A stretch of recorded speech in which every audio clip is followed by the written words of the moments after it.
இன்றைய தினமலர் செய்தியில் கேரள முதல்வர் பதவியேற்பில் பங்கேற்கிறார் தமிழக முதல்வர் விஜய்.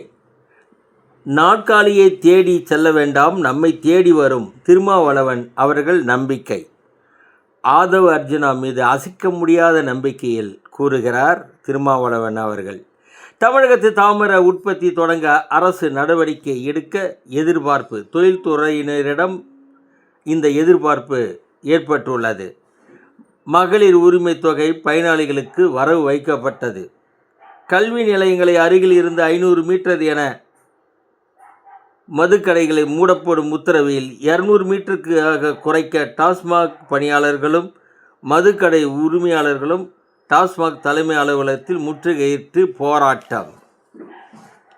ராணிப்பேட்டை மாவட்டம் ஆற்காடு அருகே பேட்டரி வெடித்ததால் தீப்பிடித்து எரிந்த அரசு பஸ். இந்த பஸ்ஸின் ஆயுட்காலம் இன்னும் 1 மாதம் மட்டுமே உள்ளதாக, இந்த பேட்டரி வெடித்துள்ளதாக போக்குவரத்து அதிகாரிகள் ஒப்புதல்.